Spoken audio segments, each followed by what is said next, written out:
Coming up on Mountain Hermeneutics, fasting. Is it a religious obligation to somehow garner favor and blessings from God, or is it, a way to we can actually be closer to God? What's the Bible actually say about it? I don't know. We're gonna tell you, so keep it right here.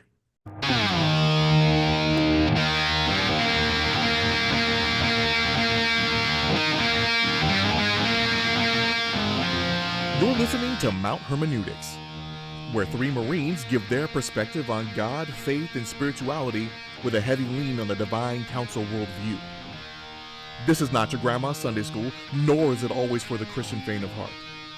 Nothing about who we are or what we say make us experts. But you better believe we'll have a take, and perhaps it won't suck. So if you listened to the show last week and you thought Brian was a bumbling idiot, now you know why. Now I you know. I kind of feel like that's fair. Like I kind of was a bumbling idiot. It's just a number. I mean, my doctor says I'm basically like 25. So Is that That's your psychiatrist. Remember that Mountain Hermeneutics is free and available on all podcast platforms, including YouTube. And you can find it simply by searching for Mount Hermeneutics or going ahead and clicking the like button and the notification bell and the subscribe button on wherever it is that you're watching this, and leave a comment. Tell us we suck. Tell us we're great. Tell us why we suck. Just tell Praise us something. we need attention. Hey, give us attention. I'm only here so I don't get fined. So whatever, it's all good. So, but if it's your first time with us, I'm Andre. That's Matt. That's Brian. Fellas, what's happening? What's up, devil dogs? Hey guys, I haven't devil dog anyone in a while. Wow, devil. That later that became a term of disparage, where if you devil dog someone, you could be counseled. such a terrible thing. You can't Right. devil dog people in the Marine Corps anymore.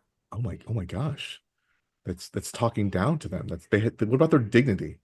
I mean, they earned the right to be a Marine, which means they earned the right to be called devil dog. I don't know what it's a term of endearment. Yes, I am. That Yes, breaks I my am. heart. That's like a time-honored tradition. I am a Tufo Hund. You should fear me. Huh. Yeah. And especially if you don't know the rank, you just know they're 19 years old. Like, come here, hey, devil. Mm-hmm. Or somebody used to call me, like, when I was like a corporal. There was like some kind of symposium and I would speak up. Imagine that I spoke up, and some gunny's like, hey, come here, tough ass. Tough ass. Hey, listen here, big dick. Come here. And I'm like, but you can do that, but you can't devil dog people. But I think he was actually praising me and telling me to calm down. Like, I know you're a badass, but there's no reason to tell these people all the things that you're saying. There's a time and a place, young man. You don't have to be so brazen. And I was like, I'm offended you call. Fuck you. Oh, sorry, my bad. I didn't say no filth, and filth. Marine Corps culture sounds like it is unrecognizable now. It's rough. Can you walk on grass now? Yeah. You can walk on grass. What? Yes. Is it even really the Marine Corps anymore? No one marches anywhere. There's no e-clubs. There's no one's outside. Like, I remember driving on base and you're like, man, formations everywhere. Can't drive slow. Oh, nobody's. It's like that. I don't know what it is. It's not a few good men anymore. I'll tell you that. We are just about ripe for conquest, aren't we? So if it wasn't for technology, we'd be, how Matt say, big fucked. So, speaking of dying traditions and forgetting the past, you guys wanted to talk about fasting. Yeah. So it's funny how fasting is like this new, not new, but recent. It's very like, recent. Hey, this is, the intermittent fasting. It's the way to, be healed and do these things. Like, so is it ancient wisdom or is it just new fandango science? Well, so I've got Right. That's kind of my thing is I've got a couple of family members that have been fasting for quite some time now. Not concurrently, but they've Sure. been cycling in I and out haven't of eaten in fasting. years. Yeah. They're tiny. You, you know those people Um, that do that, right? They go Yeah. like months. yeah, I don't Yeah. recommend that. I don't know. Um, but yeah, they do the 36-hour, 48-hour, they do a 72-hour fast. Now the funny thing is they do it more from a he likes to go to Vegas a lot and they'll fast right before they go to Vegas so that their body's all primed to enjoy Vegas at its fullest, Sure, right? sure, sure. And I don't know if that makes a whole lot of sense, but I guess it's better than to live in constant, indulgence, right? Um, but then like he got turned on to it by Dana White, not personally, but from watching Dana White. Dana lost a ton of weight, and has been a huge proponent of it and how it was, brought to him by a doctor and then there's all of this cancer prevention and whatnot built into it. um Alzheimer's uh-huh. prevention, Yeah, a I, lot of the I diabetes reversal. yeah, I feel like we should preface this by just pointing out the obvious to our listeners that none of us are medical much professionals. like we're not pastors or priests, we're also not doctors. We are Spoiler priests. alert. We, if you're a Christian, you are a priest. Well, we're But I, not but I see formally your, trained. but Yeah, I see your We're not point. clergy. We're right. not professionals, and I'm we're not not a. I didn't endorsed go to by any. seminary, and it shows. I mean, come on. But Just anyway, the reason just to I cover ourselves legally, consult a physician before you. And so, anyway, or with that don't and said, die, like, and then let us know if yeah, we're right about whether you go to heaven or not. Like using a Ouija board or something and let us know. Um, but Some demon just heard you. Like, this I this went in a mean, weird direction, as you were saying. so so all of this has been going on in my personal kind of circle, right? And Carrie's, competed in a bikini competition before, and she did some versions of fasting, more like carb cycling than true fasting, did some water fasting, et cetera, et cetera. But then a couple of weeks ago in one of our shows, we were talking about things and the Didache came up. It's not focusing well. There we go. Um, so I was flipping through it and just it's the way this book is written, it's kind of like stereo instructions, right? It's like, hey, this is the section on this is the section on that. I'm not even being funny, that is kind of how it's written. And then Yeah, there's it's a a technical section. man. It is literally a technical Uh-huh. manual. And I there's a was sweet. there's a section that says like how to fast, and then it explains like how to fast, right? And it basically, I'm not quoting because I haven't read this through many times, but it says, "Don't be like the heathens and fast on Tuesday and Saturday. Fast on Wednesday and Friday instead." Like that's kind of almost exactly what it says. well, it The says hypocrites, hypocrites, which is understood to be the Jews. yeah, and it says they fast on the second and fifth day, but ye shall fast on the fourth and sixth day, That um, seems pretty arbitrary. Just because to not be Jewish. when's the one? So, Right? Like it yeah. depends on, it's really important to know when the Sabbath is to be able to figure out which is the second and the fifth, whatnot. But my point was simply that, early church fathers thought fasting was that important that it would get a section in the Didache. Well, it's one verse, but I think to support your point, like it's not that they put a lot of emphasis on it. It's that it was just presupposed That you you're going were to be going to fast. fasting. Exactly right. Yeah, it Yeah. doesn't say you should. They're like, of course you're going to fast. Like all good Christians fast. But You when know, do it's you funny. fast? What jumped out at me when Jesus talks about fasting in Matthew, it doesn't say if you fast. It says when you fast. Right. Yeah. So like, hey, when Right. you fast, you know, don't do like this. Do like this. Yeah. And that's what got my attention. So I was like, And I know Dre's gone through we've talked offline and you've gone through some Yeah. different fasting protocols you've been playing around with. And it just kind of struck me as, I've only fasted unintentionally in my entire life. I've never committed to a fast. I've just not eaten for a while. And I was like, I'm really freaking hungry, man. What's going on? Um, so I've really been thinking about it, and I've been trying to understand like how much of it is I guess part of it is, we always like to talk about the time and the era and being in the mind of an ancient Near Easterner and all those kinds of things. And there's a lot of ways to look at fasting. Were they fasting for economic reasons? Was it for dietary reasons? Was it for spiritual reasons? Was it for governmental reasons? For purposes of something else? And I think the answer is probably yes to almost all of those.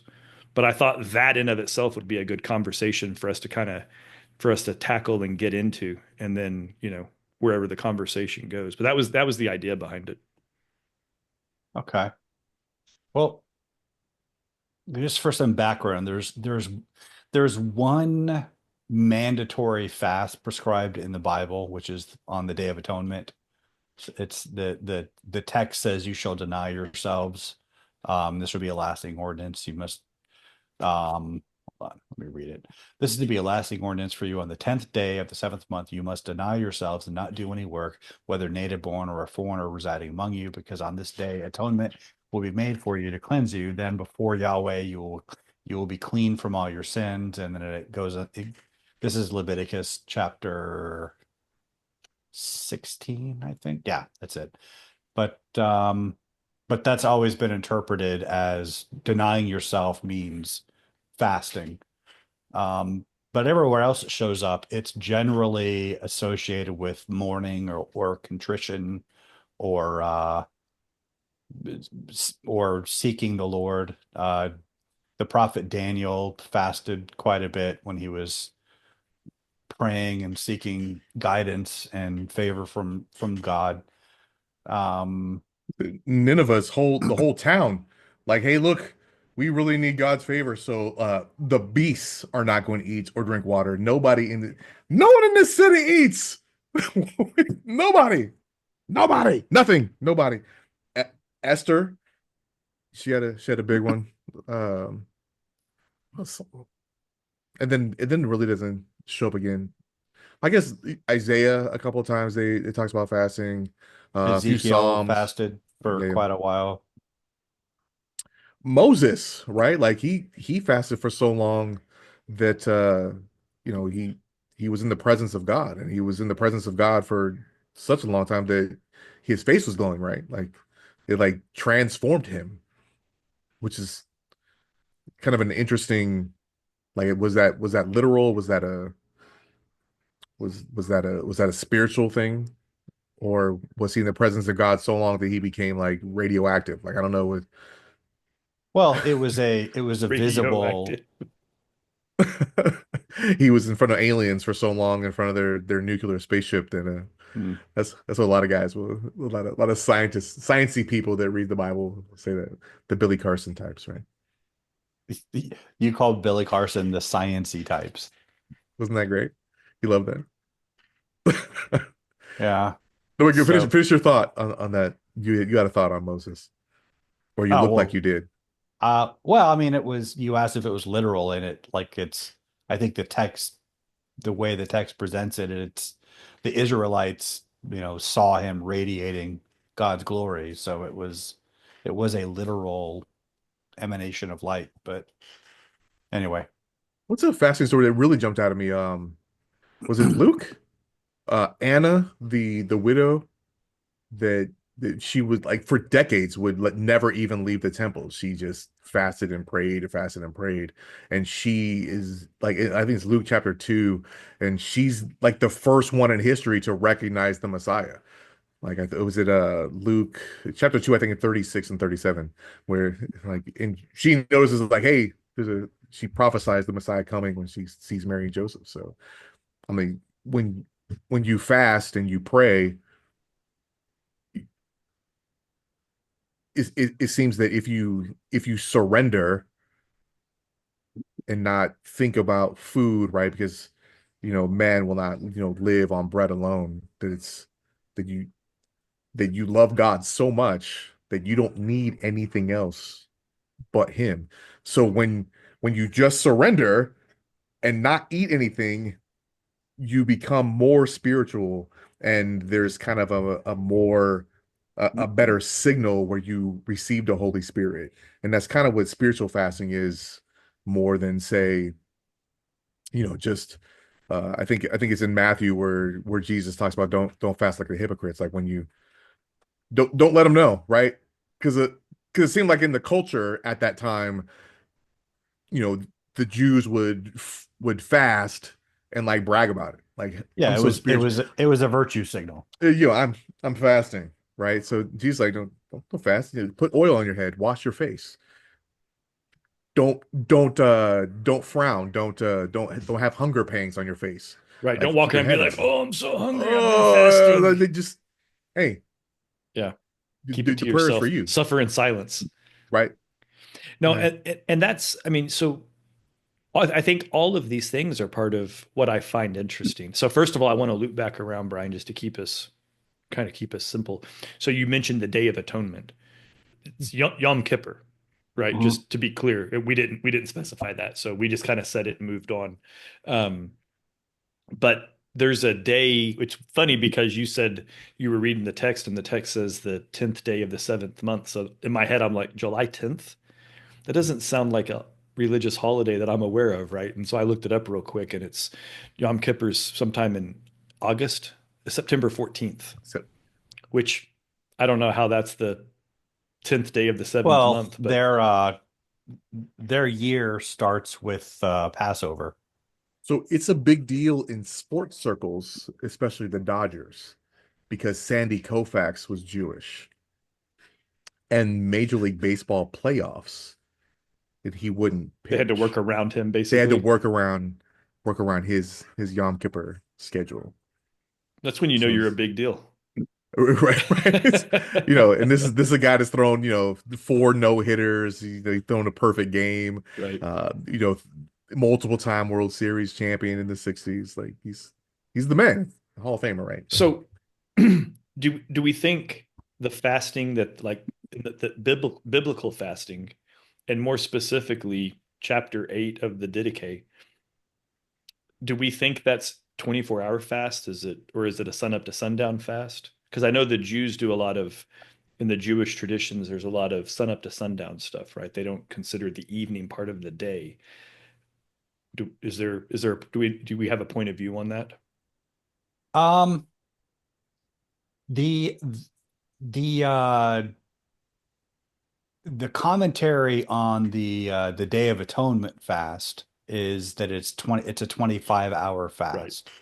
Um, and so I would say like you wake up and you from the time you wake up to the time you go to sleep, you don't you don't eat. And then Right. you break the fast when you get up the next day. That's Right. how I take it. Right. But do Um, we think But that it's a that's in, dry fast though, right? No water, right? Is that a I don't know if it includes that. The text itself certainly doesn't specify that, but I think that I think probably in ancient culture they understood what it meant without it needing to specify. I don't wonder I what the don't Talmud says about it. I don't know. Let's consult the great oracle Chat of Chat GPT. GTP. Yeah. Brian, I know you're probably doing it for effect, but you sound like a 77-year-old man when you invert the letters. It's What Chat GPT. what did I say? You keep saying GTP. and Um You're, we think you're kidding, I and know and you just you're like confirmed that that you're drill not. instructor. HTO, drink some HTO, and it's like, what is HTO? I don't care. It'll be something else next week when there's a newer, better Good, AI and good, and good to go, I'll boomer. and I'll mangle that name too. I Right. don't care. Again, Uh, you're literally. We're just going to change your screen name to Gran Torino.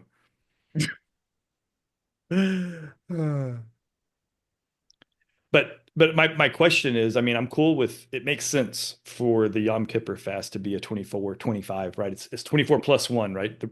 One for the core. Do we think that in the Didache, when they're talking about fasting twice a week, that those would be 24-hour fasts? Seems to me it make more sense for those to be sun up to sundown fasts. um, I don't know. You never really thought about it. I never really thought about it. No, I always go like I go a full day and go to sleep fasted, And then the next day I suppose I allow myself to eat whenever I feel like it, but I don't really feel like it usually. Like the second day of a fast is usually like way easier than the first day. You're doing it well. Those are the ketones kicking in there, Brian. It's kind of a But your ketones can kick in even not fasted, right? Your ketones only need you to be in a to be in a carb deficit for your ketones to engage. You could be consuming all the protein and fats, and your Uh, ketones will still trigger. That's the whole point with the keto diet, right? That's a question, by the way. um It's not a yeah, statement. I've never done either. um, yes, but I don't think it gives the same because you're not in the autophagy. Autophagy just means self-eating, Mhm. right? So what happens is your cells cleanse themselves. So whenever you don't have any food, your cells look for damaged cells, and they're able to do that The because they're least like not. us, they're Yeah, like, and they're not busy using food as fuel. right. So they use the fuel within, right? So your body basically has, and this is not really spiritual fasting, this is diet Yeah, no, fasting. I get it. I'm Yeah, kind of bouncing back and forth yeah, yeah. because So as we've talked about, just cut you off real quick, Dre. This yeah, is more conversational for the idea behind this. It strikes me that a lot of holy concepts were rooted in this is good for you and this is why, right? Like I can't imagine that God would ask and demand something of us that was genuinely harmful to our existence, right? So the idea that, hey, dummies, I want you to fast in my name and do these things. And he's like, oh, y'all all wonder why everybody's got cancer. Everybody has cancer, God. Well, if you fasted, maybe you wouldn't. You know what I mean? Like because you'd cleanse your cells, that's kind right? of where I'm going with this. Yeah. yeah, and it's I'm sorry, what were you going to say, Dre? Yeah, I cut the Trey off. Yeah. the ketones things when you're fasted actually goes to your brain. So there's different pathways. So if you're fasted, the ketones you generate, because your brain is what really needs to stay on, right? So that starts feeding energy, and then your creatine gets created in your Mm. brain as well. It's like any good So Star Trek episode where you got to start redirecting power to the thrusters or whatever. correct. Yeah. So so so I think ketones to burn fat, like as a bodybuilding thing, if you just get out of the glucose mode, which means you stop eating carbs. The thing is that when you eat protein, it still makes sugar too. You don't have the same insulin spikes, Right. but it does produce glucose, which doesn't necessarily put you in the fat burning mode. You burn more fat in a less glucose mode, Mhm. but you have two switches. You have your glucose mode and you have your fat burning mode, and that's it. And the trick is to be able to get your body into each mode at a time you want it to. Right. To be able to get it to switch versus it Right. fighting Yes, you and being resistant. correct. Yeah. Which is why like a keto diet will burn fats, but it doesn't really switch you into that mode completely, as if you were just fasting. Gotcha. Yeah. Brian, what were you going to, Yeah. you were starting to say something? Um, well, I'm just thinking of the spirit. I'm trying to think of the best way into this. It seems like fasting has gotten a lot of attention lately, but it's kind of the dietary Mhm. benefits are emphasized. It's I'm not sure how widespread it is in churches at the moment To I for my don't think it's spiritual at knowledge, all. reasons. not at all. Like I've And not heard about churches talking about it as a fad anyway. Any churches that do it, I think they've been doing it, but I'm not Yeah. aware in my experiences and talking to other people, I'm not aware of it. Can you imagine like if you did like an Old Testament fast and you had ashes all over you and you had like a burlap sack and you came in like not eating for a few days in the church, they would think you lost your mind. They'd be like I am so spiritual, guys, and they're like, you're crazy and you need to get out. Like that's what. Well, in my frequent criticisms of the church, I always kind of fall back. I always kind of refer to Second Peter 1 because it's such an explicit, stark contrast with the mentality that you find in church a lot. Um, he has given us everything needed for life and godliness through our knowledge of him who called us by his own glory and excellence. Through these, he has given us his very great and precious promises, so that through them you may participate in the divine nature and escape the corruption of the world caused by epithumia, is the Greek word. It's often translated the corruption of the world caused by lust, or the corruption of the world caused by evil desires. The actual Greek word just means appetite. In Plato's Republic, he speaks of epithumos, the singular form of epithumia, as one of the three components of the human psyche. The first being nous, which is mind, the second being thumos, which is passion, and the third being epithumos, which is appetite. Epi is an intensifier, so it's like the passions that are hardwired into us. And I think that's a really unfortunate common mistranslation of that verse, because the way that it's translated, it makes it sound like lust, as in we tend to think of sexual desire as lust. That makes it sound like that's the reason for all of the corruption of the world. Or it's translated evil desires, like desires that are intrinsically evil are the reason. Appetite is morally neutral. Um, when the translators kind of import a different term, it makes it sound, it kind of misses the point of it. And because the contract, the conflict in the Bible, the internal conflict in every Christian, it's between our fallen carnal animal nature and our regenerated higher nature of the Holy Spirit, the new man who is remade in the image of Christ. To participate in the divine nature and to escape the corruption of the world caused by appetites, these are obverse ways of saying the same thing.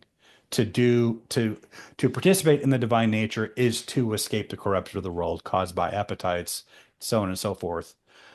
And so that's the conflict. It's the Christian life is about mastering your appetites and thereby participating in the divine nature. And then he goes on to say, therefore make every effort to add to your faith arete, which is another technical term in Greek culture that would be a whole other podcast.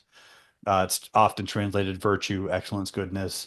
To arete, knowledge. To knowledge, the Greek is enkratia, and the krat being the same root word as democracy or theocracy. It means to rule. Enkratia means to rule oneself. And so, like that, making every effort to add to your faith these qualities of the divine nature includes that self-mastery. And this is where fasting comes in. That's kind of central to mastering your appetites, is denying yourself food. And it trains the will, and I think that's probably one of the most basic and vital spiritual disciplines that is typically neglected in the church, because we just don't think of the Christian life that way. We kind of think of we like that first part in verse 3, where he says his divine power has given us everything needed for life and godliness, and then we think, oh cool, we're done. We've already got it all. We've got our hand stamped for our ticket to heaven, and there's no works involved. There's nothing I can do to add to it.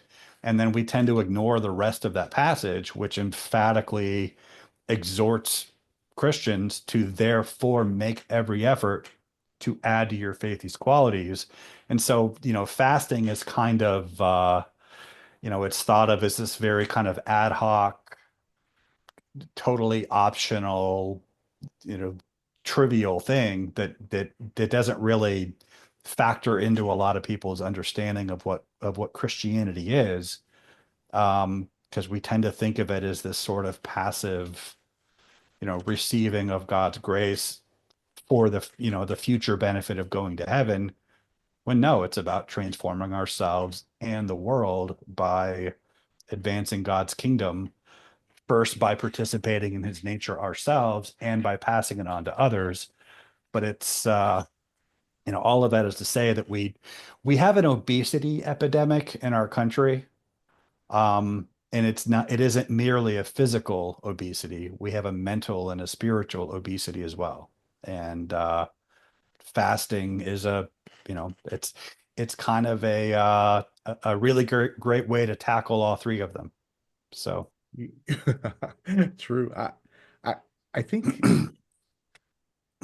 because there's all types of different ways of fasting, right? A lot of Christians will make excuses like, well, it's painful, it's hard, or I have a headache, or I have a medical condition that my doctor doesn't recommend me doing this due to this or that. When really, when you think about spiritual fasting, I think of it as not necessarily the things that you are putting into your mouth, but the things that are coming out of your heart. Where is your mindset and your soul set while you're searching and while you're praying? I think that, if you just give up something that you really enjoy, um, you know, if you're not coming out the other end of it, feeling closer to God or doing more Christ-like things, if you're not being kinder to people, if you went through a fast and you're not kind on the other end, then you didn't do it. You didn't do it right. If you're not,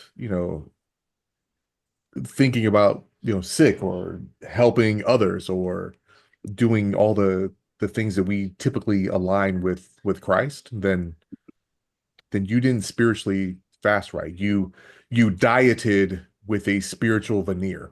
And I think that there's the difference. I think prayer is also another thing that goes along with that fast. You can't just stop eating and then not have your mind right to be spiritually satisfied. Like you're just dieting. You're vain. You're doing something for your own body and not necessarily to get closer to God. um I partly agree with all that.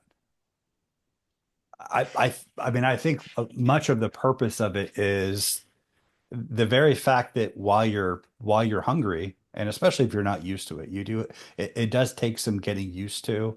I wouldn't recommend somebody who hasn't fasted before just immediately launching Go into into a, a 72 yeah, hour fast, right. right? I Yeah. mean, skip breakfast, maybe lunch, and then break your fast at dinner. But as you train your will, as you train, it'll get a lot easier. But the whole point of it is that you do get hungry, you do get irritable and hangry, but you train yourself to just be mindful that that's just your flesh. Like Right. you're going to have the feeling of being irritable with people, and you're going to have to remind yourself, well, it's not their fault. It's because you are hungry. That is your flesh telling you to act that way. And part of the point of it is to kind of train your will like a muscle to get stronger to even though you feel like acting a certain way, Right, but act that's but with that's but that's why I said on the other side of it, not right. during it. Right. That's if of course you're going to be irritable and angry during your fast. Yeah. It's on the other side of your fast. If you don't have a better spiritual connection, you gotta go back and do it. You gotta do it again. Well, You and failed. it's also, I think, we've talked about, keeping the focus on why you're doing what you're doing, right? Yeah. So my church does a thing at the beginning of every year. They do a 30 days of fasting for the month of February, or 21 days. I'm sorry, it's 21 days of fasting. And the idea is to fast something, right? Back to the point that I think, Brian, you were saying earlier that, at some level, fasting is giving something up. It's denying yourself, right? So the idea that the church has come up with is, think of something that matters, that you spend time, energy, money, whatever on, and then fast against that for 21 days. And the idea being that when you fast on that, or fast it against it, however you want to look at it, that you have this time to be focused on God and focused on, your walk and all of these things. Well, I've never done it. I've never in my life done a New Year's resolution. I hate the idea of all of those things. It always feels artificial. It feels fake. It feels clumsy to me. But this year I was like, I'm going to try this out. I'm going to fast something. What's something I spend too much time on? I was like, you know what? Social media. It's a great thing, right? Like I waste time on my phone, scrolling, doom scrolling, whatever. So I did. I just deleted the apps off my phone. It was actually really easy to do because if you just delete the apps, you can't do it. It's funny and it's interesting how many times I would pick my phone up. Where's my phone? I don't know where my phone is. It's interesting how many times I'd pick my phone up and just muscle memory, flip it open and hit my thumb knew where the buttons were to get into all of my social media apps. And I would find myself do it and there's nothing there. And I'm like, oh, idiot. And I'd put my phone back down, right? So that was interesting.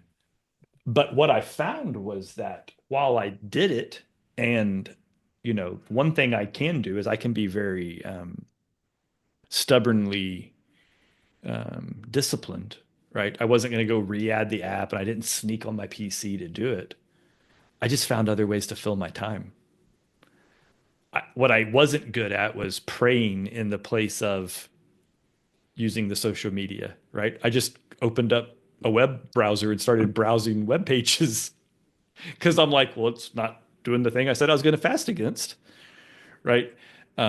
And I think, Dre, I feel like that's where you were just going with what you were saying about, if you're not connected to the why, right? And if you're only doing it because, oh, I'm going to get into that bikini year, I'm going to get cut before pool season's almost here or whatever, right? Then it's not the purpose of the fast isn't sound, right? If in fact you're doing it for spiritual reasons. Right, right.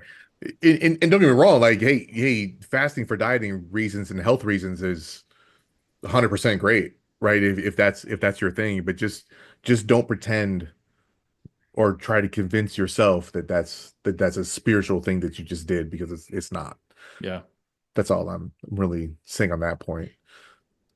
But I think we talked about consciousness and cells and I know when we spoke about the Holy Spirit, uh I know I talked about just that's your connection to God, and oftentimes we don't hear him, right? Because we have so much distraction.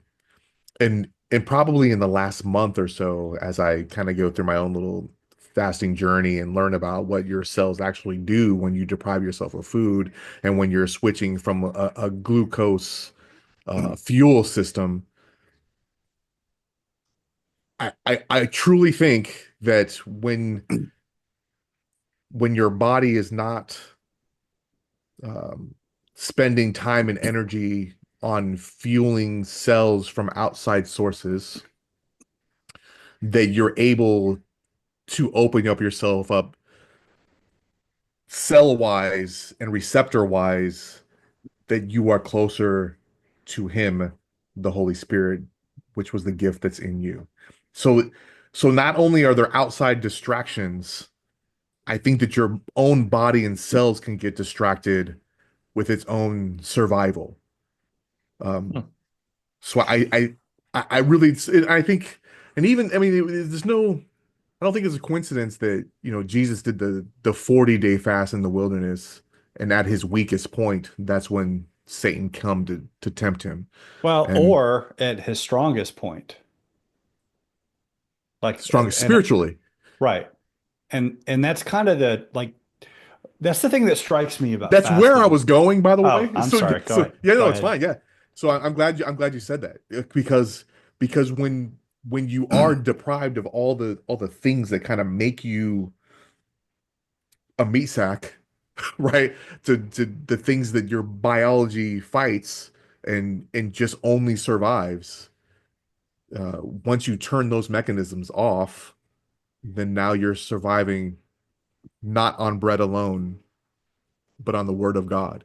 And if you fast because you love God, it means that you're giving up the very thing that I think makes me live, so that I can be closer to you.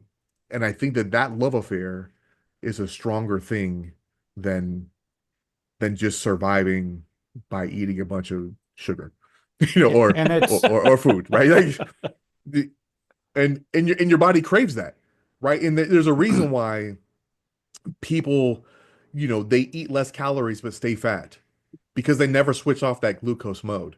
And in your body, like, hey, we're lazy. I don't need to burn fat because I can just burn whatever sugar this motherfucker just ate.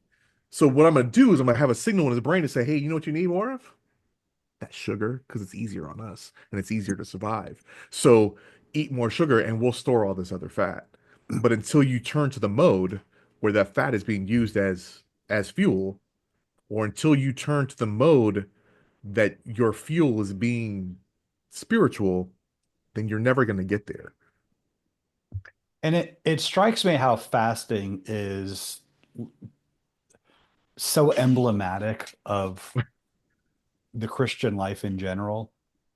Like it, there other than the Day of Atonement, there is no at no point does God ever command people to fast.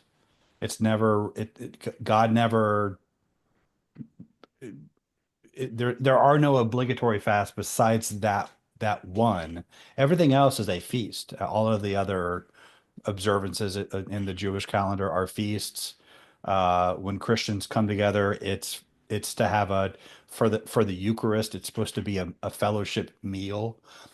Fasting, though, it's a sacrifice that it's really only of value if it's undertaken voluntarily. You do it because you want to do it, because you see the merits of doing it. And it's a sacrifice to God, but you get so much back from it. Like there are so many physical benefits to fasting. Um, that Dre mentioned some of them, but weight loss, blood sugar control, your human growth hormone like spikes like super high when you're about 24 to 36 hours into a fast. And what's interesting is and of course it brings you closer to God. It trains the will. It you get physical health benefits and spiritual health benefits and benefits to your character. You learn to you humble you can't fast regularly without becoming humble, without realizing how much of a You surrender. yeah. But in contrast, if you consider Islam, Ramadan, where it is mandated, according to Muhammad, Allah commanded Muslims to fast from sun up to sundown every day of the month of Ramadan. Um, and David Wood of Act 17 Apologetics, I think his channel is called Apologetics Roadshow now, but he had a bunch of stats on this that you can look. I've confirmed some of this independently, but I would recommend looking up David Wood. Food sales in Muslim countries skyrocket during Ramadan because they feast. They get up early before the sun comes up to hog out, and then they spend all day kind of coasting on that, and then they hog out again when the sun goes down. So they wind up eating more and putting on more weight because of the fast. And there's also like a crime spike because people are hangry during the day, and so it's all obligatory. Like they don't want to do it. They're doing it because you have to do it because that's what Muhammad said Allah demands of them. But it's not that voluntary sacrifice that you get that you see in the Bible. And so all of the benefits that fasting would bring if it was voluntary, um, they're all negated. They get fatter and meaner as a result instead of becoming leaner and more godly and humble. And I know that's an Islamophobic thing for me to say, but if you look it up, you'll see that the stats bear this out.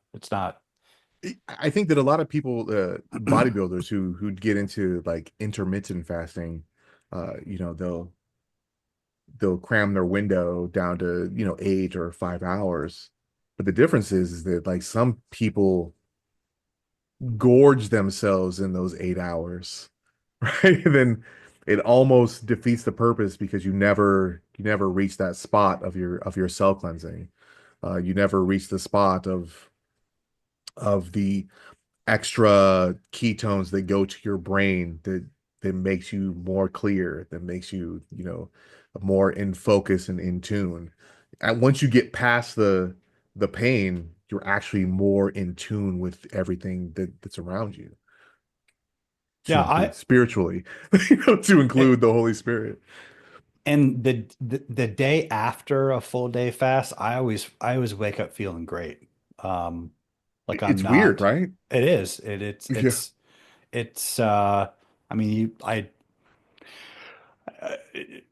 in when did you retire? 2018? 18. Yeah. Yeah, when we all went out to do that, I was like 265 pounds, maybe 270. I mean, I was pretty fat.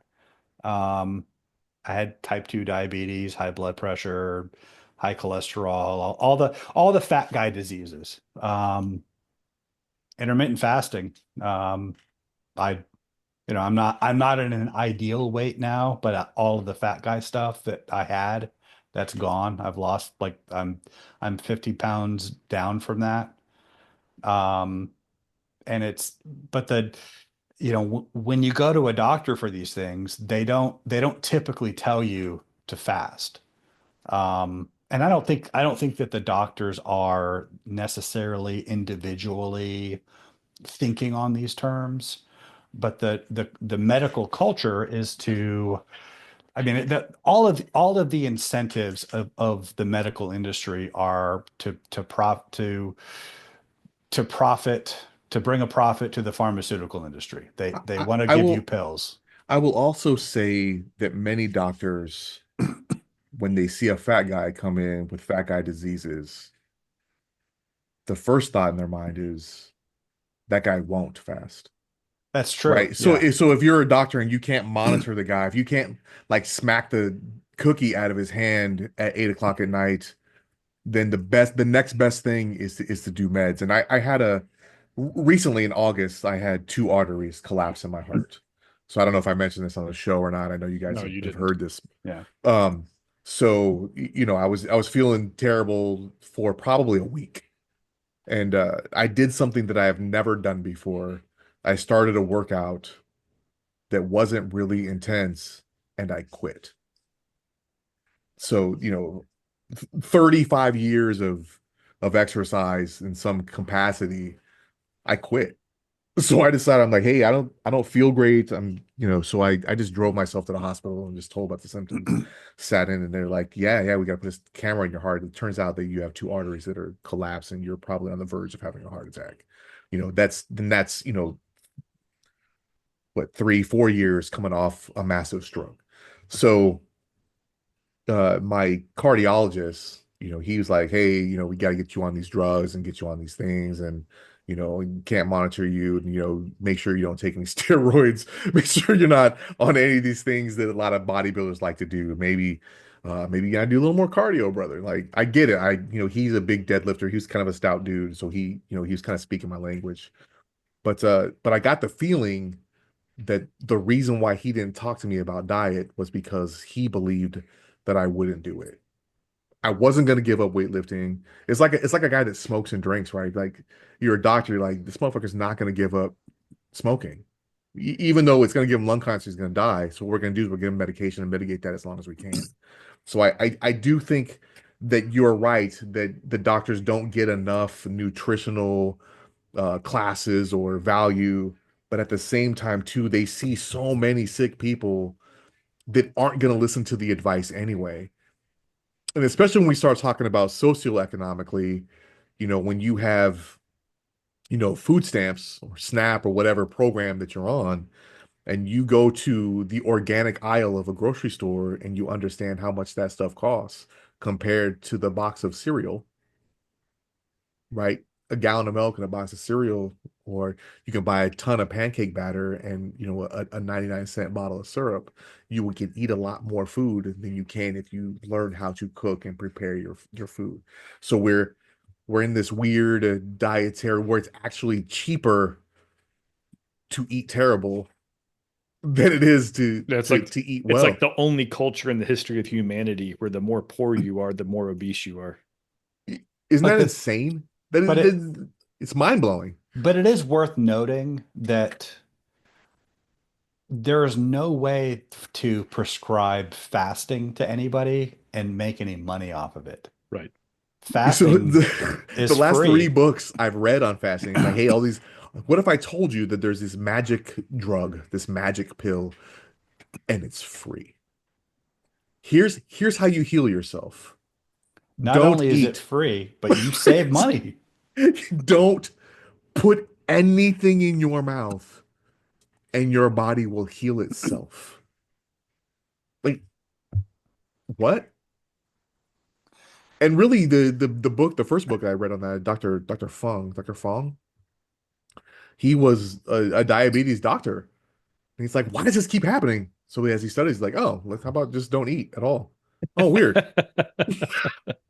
And then they start studying all the benefits and what your blood labs come back as, Right. when you eat nothing, which And is the thing is, it's not just the physical benefits that like all the good things that happen to your body when you're fasted, but you kind of you learn to kind of recognize how much like when you're not fasting and you feel like eating, you kind of learn how you're much more cognizant of the fact that, well, I don't need that. I have a craving to eat that, but I just spent all of yesterday not eating, despite having all of my physical signals telling me I need to eat that. You learn that you don't, and you learn that, all these habits that we're kind of stuck in with our lifestyles, that you have the power to change that. You're not enslaved to it like you think you are. Yeah. Like if you can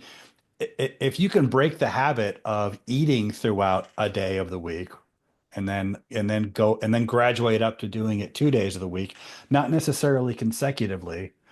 Um, and it rewires your thinking. It kind of teaches you like what you actually really need, and you deprogram yourself from thinking I have to, you know, It sounds like it's the slow twitch version of ice plunges. So in an ice plunge, the value in it psychologically is that the minute your body falls into cold water, the only thing everything in your brain screams is get out of the cold water as fast as you can. you will die Right. soon. And so when a person conditions themselves to sit for a full 60 seconds in sub freezing water, it's literally overcoming fight or flight, right? It's teaching your brain that it can shut down the stress response, and that the thinking part of your brain can overcome the lizard part of your brain. And I was explaining this to somebody, I forget who it was, and I was telling them the reason why so many former military are so big into it is because it's the same stuff that we all go through with, combat preparedness and, and then combat experience on top of that, right? Is when you're in an absolute crisis and your brain screaming, run, right? And you're like, I can't, I have to do these things. Um, but my analogy here, and that's the reason I said slow twitch versus fast twitch, right? Because the ice plunge is like right now, right now, right now. But the fast is like the marathon version of it, right? Because yeah. you're having to do this over hours and days, depending on how long your fast is. So they both have a beautiful result, which is giving you, the individual, agency, control over your body's reflexes and your response to those reflexes. And I think that's probably a beautiful thing in the big picture sense, right? Because what better thing is it than to be able to go through your entire life knowing that you have absolute mastery of your own body, and that regardless of the situation, you can will it to do what you need it to do. Um, it's like we could probably do a whole, show just on the philosophy of that, let alone the spirituality behind it. I mean, how many athletes, talk about, it's not the accomplishment, it's the journey and how I got there, right? I mean, I can speak on this when I got up to bench pressing 500 pounds. Okay, so you guys knew me when I was 19, I was not bench pressing 500 pounds, right? By the time I was 43, that's when I did. And when I did, it was so anticlimactic. I like, cool. Because but like just thinking back on all those years and injuries and bouncing back, and I learned so much about myself. I think that there was a podcast where Fred Curley, he's an Olympic silver medalist, just or this last time a bronze medalist in the 100-meter dash, and they just asked him like, hey, what's something you like to do other than play sports? He said gardening, because it's meticulous. It's you have to do it right, and there's formulas, and I forget the words he used, but basically to him it's like practice. Every day I wake up and I put the spikes on and I practice. I do the reps, I take the reps seriously, so that when the lights are on at the Olympics, I do this thing. Gardening is like that too, and at the end of the day, do you have a tomato or not? Right? So Interesting. it's that slow twitch, long, beautiful thing you were just talking about, Matt. And Yeah. somebody who is built on speed, his races are 10 seconds long. He understands that it's the months of preparation that gets him to that time. And the same with gardening. Like, Yeah. gardening, you Yeah, know, I think that thing you were just getting at is huge. I'm going to talk about my wife for a minute. So when we were much younger, she grew up in the rodeo world, in the horse racing, horse rodeoing, whatever you want to call it. She barrel raced, and she barrel raced all the way up until 2013. And there was a big tornado. It destroyed it, leveled the facility where her horses were kept, and her horses were killed, and she's never ridden a horse since. um, Only reason I bring that up is while she was barrel racing, all she focused on was she wanted to be at the top of the game. She wanted to be one of those it people, and she talked about it, she obsessed about it, and it made her really unhappy. And I remember talking to her one day, and I said, hey, you know what you really should try to start focusing on is the grind, and focus on all of the things that it takes to get to the top, and let the top work itself out. But get really comfortable in this, because this is what it's all about. It's not about that. And those events happened. She never rode a horse again. Then she went through a couple of different kind of life cycles trying to figure out who she wanted to be when she grew up. And she's really found who she wants to be now. And it's in this veteran advocacy space that she lives in.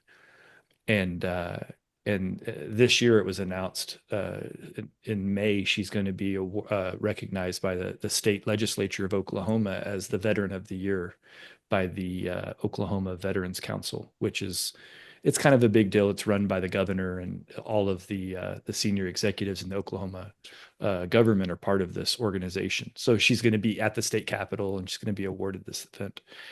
And this isn't her first event. She's also won some award for something with the Veterans Administration at DC. But just the other day, she played back to me this conversation, and she said, "Remember when you had kind of coached me on stop focusing on the end and just get comfortable with the grind?" She goes, "That I don't feel like I do anything." She's like, "I just wake up and do what I want to do, but it happens to be these things." And she's like, "I'm just getting all of this recognition, and I'm being, I'm being applauded, and people think I'm a big deal." She's like, "I just get up and do what makes sense that day." And it was kind of like a really cool juxtaposition where over here she was making herself uncomfortable because it wasn't the right thing, and she wasn't engaging the right way. And once she really just got comfy and the day after day grind, and loving the grind, cool things happen, and she's being a lot more effective because she's being so naturally authentic and doing the things that make sense for how she's built. It's just, I feel like all of that kind of relates to what we were talking about. I don't know. We're quite a field afar from specifically biblical fasting, but I think it all kind of links together. I There, certainly think it does. there is a very popular book that is not very widely read, but it's popular because they made some movies out of it. But there's a quote in that book that I always think of that has probably stuck with me more than anything else from the book.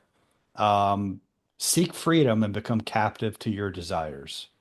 Seek discipline and find your liberty. Yeah, I like it. For I sure. dig it.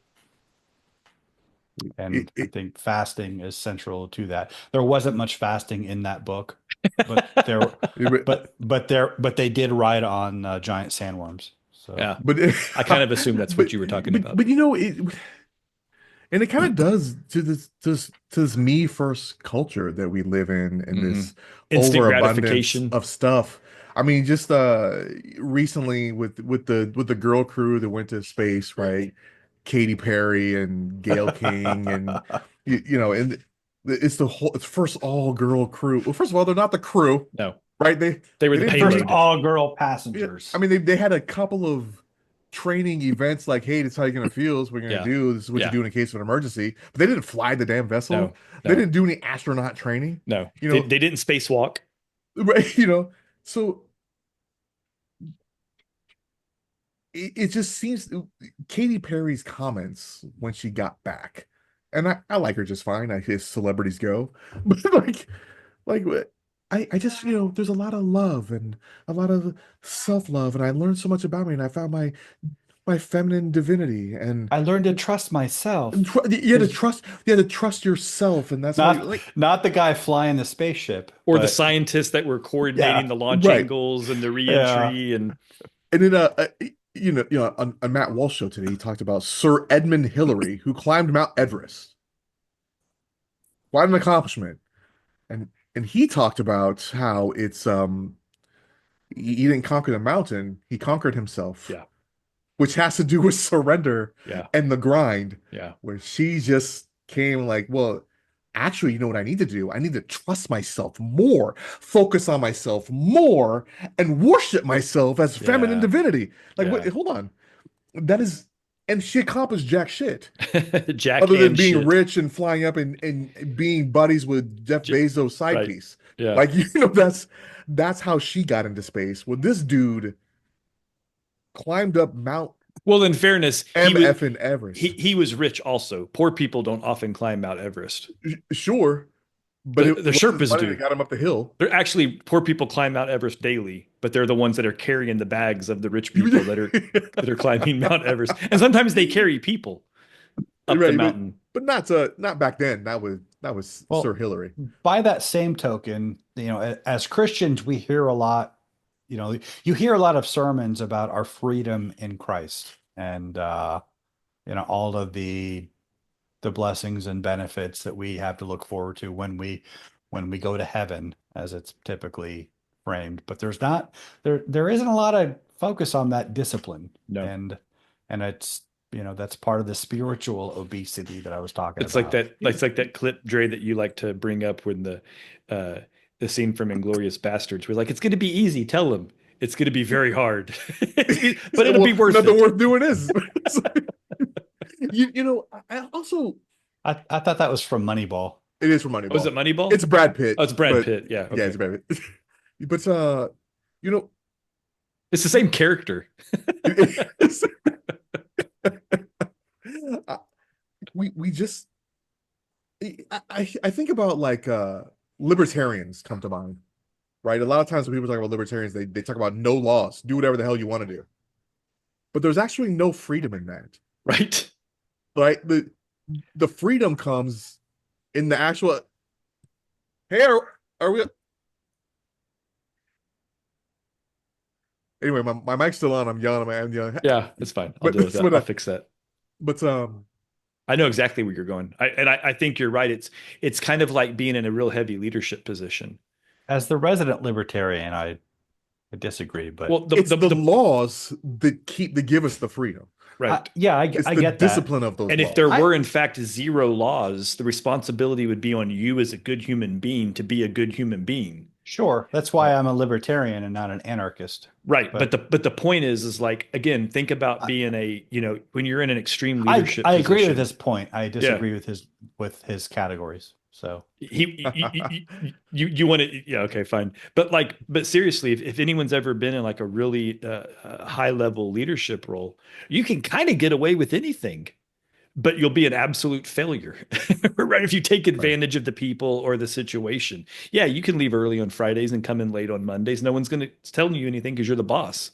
But your culture will suffer. Your people will start behaving poorly. You won't be respected, right? You can Like, also give your people no guidance and let them do whatever they want to do and just sure, run around crazy. not hold And them again, accountable. Yep, you will fail. yep, exactly. Yeah, and that's I think all of those are great analogy points to this. So in to kind of bring the conversation back around. So I admitted I'm the one of us that has never fasted intentionally. Um, but you picked the topic. yeah, because I'm interested in it. Like that's the cool Uh, thing about having your own podcast is you can like come up with an idea that you want to talk about so you can learn about it. I don't have to be the What expert on a topic. I've never done it well. what's funny is I kind of stopped doing it like late last year. I just kind of took a fast from fasting, and I don't think that word means what you think it means. well, I that's what I did, and I'm sticking with it. But It's to funny, my internet went out and I missed all of that. Oh, I was like, he said he took a fast from fasting. like I was fasting pretty faithfully and like 2 days a week Mhm. until and for the past few years up until like late last year, and I kind of like it would like the holidays were coming up, and I just sort of like I took a fast from fasting. Why two So I days? Was um it because of the didache or biblical purposes I or well I started doing it just because you like how I keep doing this? yeah. When I first started doing it several years ago, it's because I was fat and I figured that was a good, like I calculated it out. That's a good percentage of, weekly calories to cut out. But then I actually discovered, oh, the Didache is lines up with, so that works out. I'll do that. And like it didn't start as a spiritual practice. Okay. Um, but and I kind of think that's why it sort of got, it, it just kind of got to be drudgery, and the holidays were coming up, so I took a break from it, and then I just didn't really get back into it until recently when I realized like, oh, I kind of feel like crap and I'm falling into some of my old bad habits. And so I took it up again, like I think like last week or a couple weeks ago. And like it was like I fasted one day and the next day I got up and I felt better than I had since last year, and realized, oh, there's something to this. And I also, I kind of, realize I really need to make it like an actual like spirit, like a sacrifice to God, and use this as an opportunity to to draw near to him and get the physical benefits. And then like that day, what I was realizing, like, wow, I've been robbing myself by not denying myself food as I had been. That's when you in the chat said, hey, I want to do a show on fasting. You're And welcome. then yeah. it was divinely inspired. Yeah. So I mean, I'm convinced I think I'm going to start fasting. Like I'm like really serious about it. But what's wild is you actually sleep better, your skin gets better. Like the whole Moses glowing thing, 40 days without eating will make your skin healthy, which is really which is why I had the thought of like, wow, scientifically this happens, but the Bible literally said that he was glowing, but it's because he was so spiritual The at the people were time. like, Moses, you got an aura. Killer, what are you using Genucel? Like what is so He was putting um it was all that manna that they were eating. He it's put it on his face. it's from the sky. It's from God. But yeah, there's just so many benefits. And admittedly, I had never fasted for a spiritual reason. Hmm. So this is something I need to do as Yeah. well. We Like, need a When I we, when we I need we need a Mount Hermeneutics fast. when I first became a Christian about nearly 30 years ago, I would from the Thursday before Good Friday to Sunday morning, I would fast. Because Jesus didn't eat during that time. I'm not gonna eat during that time. He But also got holes poked in him. well, yeah, I'm not gonna go all the way, but I could, that's something I could I do think to there's I people to you can hire on the internet to whip you. I think. Okay, okay, that was. are you guys done? Yeah, yeah, yeah, yeah. For So now. Okay. Well, I then I found that I started to dread Easter Mm, every year, and I realized like interesting. this was you know it was kind of counterproductive, yeah. and then I kind of You did rediscovered. you didn't have gladness in your heart kind of thing as you were doing it. So Yeah, I was yeah. like, man, you guys know what's coming up. It's Perspective's Easter. tough like that, man. Similar but different. We talked about I just had my granddaughter and she lives just down the street from us. And today Carrie was getting dressed. It was like 1 o'clock, something. And I was like, "Hey, what are you doing?" She's like, "Oh, I have to go over to Alyssa's to stay with the baby." And I said, "You mean you get to go spend time with your granddaughter?" And she goes, "That is actually what I meant." She's like, as I said it, I realized those were the bad words, that I wasn't saying the things properly. But it's tough sometimes if you're tired, you're busy, and you're like, "Oh, I got to do this thing," right? Um, that Yeah. Well, and it also kind of like it defeated the purpose in that I felt like yeah, I was a little righteous about it. Like, this is what I do over Mm. but then Virtue signaling, but well, I mean, ancient Jew hypocrite. I didn't tell people that, but I kind of felt like, this is my thing between me and God that I do, around, Good Friday and Easter. Mhm, But then I kind of started to like resent him because like I was dreading it. mhm. And then I'm like, well, he never told me to do that. It's not And like plus, I'm, you're getting no street cred from him if you're doing it all salty. yeah. And so I quit doing it. Yeah. But now it's just kind of like it's like as I've grown up and kind of and wrestled with a lot of my unease with modern Christianity and trying to figure out, where do we go wrong? How do we fix it? It seems like this is such a simple, it's this really simple, cheap, I don't want to say easy solution, but kind of easy solution staring us in the face that is Yeah. the answer to so many of our, it's our spiritual, mental, and physical obesity that is just rotting our civilization and our church. I mean, it's just kind of I'm not going to say like fasting alone is a panacea, but fasting as a doorway into this shift in perspective about what Christianity is and uh, what good spiritual, mental, and physical health are. Yeah, it kind of is that it's a big part of the answer. Yeah. So anyway, Cool. That was good. Yeah. So if anybody wants to learn about fasting, let us know. Anybody who's going to start fasting with us? If we've convinced you, click the and like I button and tell us about it in the comments.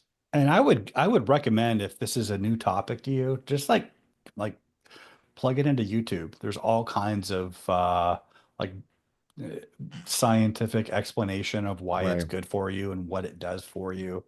Chat Um, GPT will spit out a schedule for you, Yeah. and even a meal program slash recipes for Ease into it to come out of and it and all how that. to break your fast. I mean, Yeah. there's a lot that goes into Yeah.